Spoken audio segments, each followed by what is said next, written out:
Hello friends, good morning, back to my channel.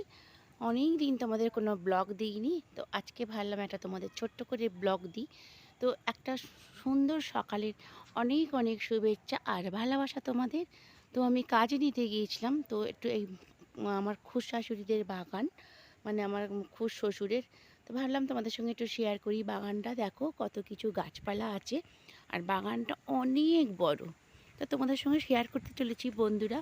তো প্রথমেই বলি, কে কেমন আছো? আশা করি খুব খুব ভালো আছো, সুস্থ আছো। আর আমি এখন একটু ভালো আছি, সুস্থ আছি। তো দেখো, একটা সুন্দর সকালের সঙ্গে তোমাদের অনেক স্বাগতম আর ভালোবাসা।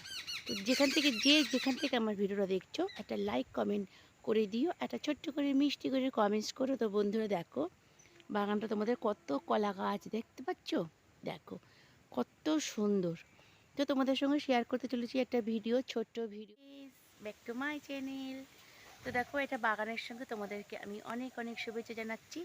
তো বন্ধুরা, আজকে তোমাদের সঙ্গে শেয়ার করতে চলেছি একটা মা, যেটার সঙ্গে আমাদের অনেক সেন্টিমেন্ট, ভালোবাসা, আদর, যত্ন সব কিছু জড়িয়ে থাকে, মা। তো আমাদের যে ডগিটার বেবি হয়েছিল তোমাদের সঙ্গে শেয়ার করেছিলাম। তো সেই বেবিটার দুটো বাচ্চা যে হয়েছিল তোমাদের সঙ্গে দেখিয়েছিলাম। তো প্রথমে একটা বাচ্চা মারা গিয়েছিল, আর সেকেন্ড টাইম আর একটা বাচ্চা মারা গিয়েছিলো। অনেক চেষ্টা করেছি, ওষুধ খাইয়েছি, কিন্তু বাঁচাতে পারিনি, অবশেষে মারা গিয়েছে। তো একদিন আমি ভিডিও করে রেখেছিলাম, ওর মায়ের পিঠের ওপর ওঠে শুয়েছিল, সেটাই তোমাদের সঙ্গে শেয়ার করব। তো মা তো মাই হয়, মায়ের মতো দায়িত্ব ভালোবাসা কেউ পালন করতে পারে না। তো ওর মাটা এখন আর খুব একটা আসে না, কেন বেবিটা মারা যাওয়ার পর খুব কষ্ট পেয়েছিল, আর দেখো আমার গলাটা খুব বসা বসা, ঠান্ডা লেগেছে। তো বেবিটা মারা যাওয়ার পর বন্ধুরা ও খুব কষ্ট পেয়েছে, ওই জন্য আসে না। আর বাচ্চাটা ভীষণ কিউট হয়েছিল, ভীষণ মিষ্টি হয়েছিল, তোমাদেরকে সঙ্গে শেয়ার করব। তো ভাবলাম এটা শেয়ার করি, আর আমার স্মৃতিচিহ্ন হয়ে রয়ে যাবে বেবিটা আর ওর মা। মায়ের মতন কেউ ভালোবাসে না, কেউ দায়িত্ব নেয় না, কেউ কর্তব্য করে না। আর সবথেকে হচ্ছে মা মানেই অনুভূতি, যেটা আমাদের এইখানটা আসে। তো চলো দেখে না।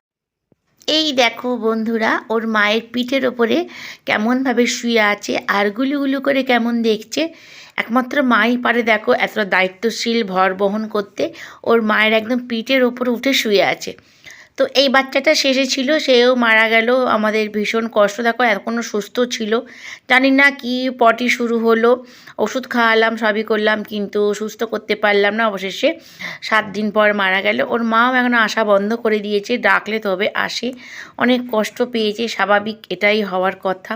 তো বন্ধুরা, যদি ভিডিওটা ভালো লেগে থাকে এটা শেয়ার করে দিও। আর এখানেই আমি শেষ করছি, আবার নিয়ে আসবো একটা নতুন কোনো ব্লগ তোমাদের সাথে। ততক্ষণ তোমরা ভালো থেকো, সুস্থ থেকো, টাটা।